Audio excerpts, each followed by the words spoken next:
Friends, स्वागत है आप सभी का मेरे यूट्यूब चैनल पर। अभी मैं ट्रेन में हूँ। मैं कुछ कारणों से दिल्ली आया था और अभी वापस जा रहा हूँ। मैं लेट करके ये वीडियो बना रहा हूँ, इसके लिए क्षमा चाहता हूँ क्योंकि ये ट्रेन की परीक्षा है, काफ़ी नज़दीक है। मेरा सर इसमें लग जाता है, मेरा ऊपर वाला बर्थ है। तो मैं कुछ परेशानियों में था, इसलिए आपसे दूर था। सबसे बड़ी बात यहाँ कहने का ये है कि एक लेटर जो आप देखते होंगे वायरल हुआ है, और वो लेटर ये है कि मतलब रिज़ल्ट जारी होने का जो विस्तारित तिथि कर दिया है 26 अक्टूबर 2023। ये बिल्कुल जो है मेरे हिसाब से, एक नज़र जब मैं इसको देखा तो ये जो OMR से डाउनलोड करने वाला लेटर था उसी का डेट में एडिटिंग करके वो जारी कर दिया गया है। कोई कलाकार ऐसा किया है। कलाकार तो एक से एक है ना।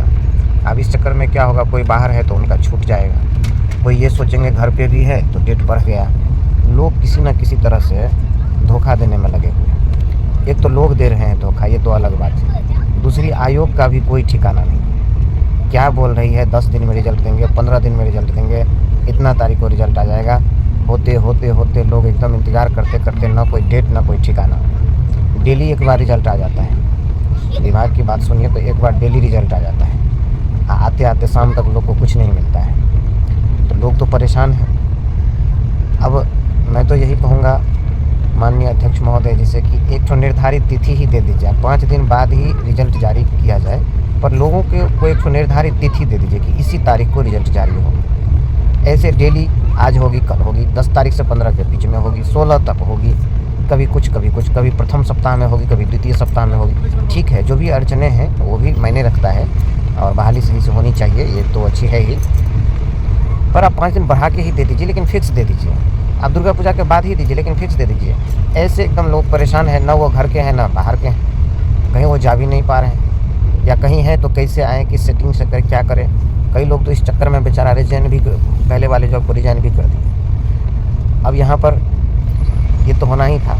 इसके बाद रह गई बात ये नियोजित शिक्षकों को सुन रहे हैं कि नियोजित शिक्षक का जो है सो कुछ लोग ये चला रहे हैं कि मतलब उनका रिजल्ट पहले आ जाए ताकि वो जिस सीट पर है उसी सीट पर रहे और वो सीट भी खाली ना हो, सरकार को नए तरीके से बहाली भी ना करनी पड़े। देखिए, यहाँ भी एक टेक्निकल इश्यू ये बन रहा है कि जो नियोजित शिक्षक मान लीजिए 6 to 8 में था या 1 to 5 में थे, उनका 9, 10 या इससे ऊपर 11, 12 में हो रहा है, तो वो कैसे वहाँ पर रहेंगे?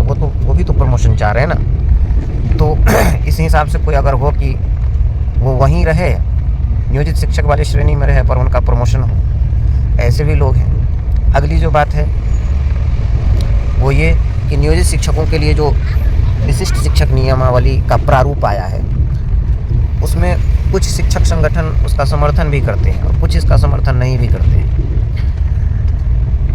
क्योंकि जो समर्थन करते हैं वो ऐसे लोग हैं जिन्हें लगता है कि हम लोग करेंट हैं, अभी TET, STET या CTET क्वालिफाइड करके आए हुए हैं, और प्रश्न का जो स्तर रहेगा वो भी कोई कॉम्पिटिटिव नहीं रहेगा, BPSC की तरह नहीं रहेगा। वो साधारण ही जो चीज़ वो पढ़ाते हैं उसी से रिलेटेड रहेगा और ईजी रहेगा, ताकि ज़्यादा से ज़्यादा लोग उसे क्वालिफाई कर सकें। इसीलिए कुछ शिक्षक संगठनों, खास करके TET, STET, CTET ऐसे शिक्षक संगठन जो है, उन लोगों को मानना है कि ये जो सरकार विशिष्ट शिक्षक नियमावली लाए हैं ये सही है।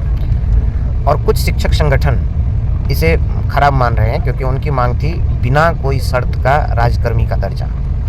तो इसमें तो शर्त लग गया। और सबसे बड़ी इस विशिष्ट शिक्षक नियमावली का जो प्रारूप है उसमें सबसे बड़ी कमी तो ये है कि अगर कोई शिक्षक 3 बार क्वालिफाई नहीं करते हैं राजकर्मी बनने के लिए, तो उन्हें शिक्षक के पद से हटा दिया जाएगा, सेवा मुक्त कर दिया जाएगा। ये तो बहुत बड़ी नेगेटिव है। ऐसे थोड़े होता है कि आप किसी को आप पहले ही नहीं लेते सेवा में, उसको अब सेवा में ले लिया, कुछ दिन के बाद कहेंगे आप रोड पर चले जाइए। ये थोड़े संभव है, ये नहीं संभव है। और हमारे हिसाब से इस बात का विरोध होना चाहिए।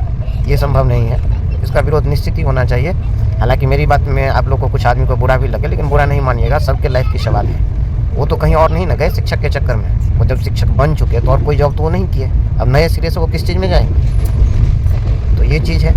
और अगर पर्सनली मेरी राय हो तो ये नियमावली का विरोध होना चाहिए। नियमावली का जो प्रारूप है, हालांकि इस पर राय ही मांगा गया है, तो राय ऐसी होनी चाहिए कि ज़्यादातर लोगों को, सबको खुशियाँ मिले, ऐसी कोई बात नहीं है। अगर मान लीजिए कि इन सभी को राजकर्मी का दर्जा नहीं दिया जाता है, तो फिर जो है सो भीड़ तो BPSC में ही लगाएंगे ये सभी। फिर BPSC की अगली एग्ज़ाम और भी टफ हो जाएगी। इसलिए इनको यहीं मिल जाता ताकि आगे के लोगों को सुविधा होता। अब अगली बात करते हैं कट ऑफ से रिलेटेड। तो अब कट ऑफ क्या जानिएगा, अब तो अंतिम क्षण चल रहा है। अब जिनको होना होगा होगा। वैसे सारे कट ऑफ जो होते हैं ना, चाहे मेरा हो चाहे किन्हीं और का हो, सारे कट ऑफ अनुमान पर आधारित होते हैं। इसलिए अब कट ऑफ की चर्चा नहीं हो तो ज़्यादा बेटर है। अब आपको जो आ रहा है उसमें संतुष्टि रखिए, पॉजिटिव थॉट रखिए, हो जाए तो अच्छी बात है, नो हो तो आगे की तैयारी करिए। अब किन्हीं का कट ऑफ देखना हमारे हिसाब से उतना अच्छा अब वक्त नहीं है कट ऑफ देखने का।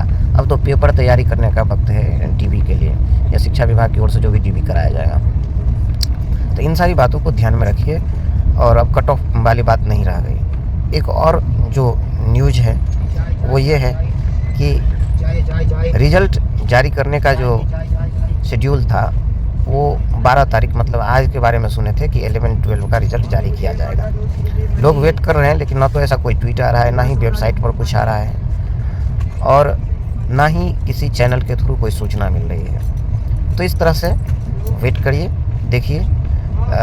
कई तरह के न्यूज़ हैं। मैं जब गाड़ी से बाहर हो रहा हूँ, घर पहुँच रहा हूँ, तो प्रयास करूँगा थोड़ा धैर्य से सारे काम करने का। तब तक आप लोग वेट एंड वॉच। कुछ लोग को कहते हैं कि EWS का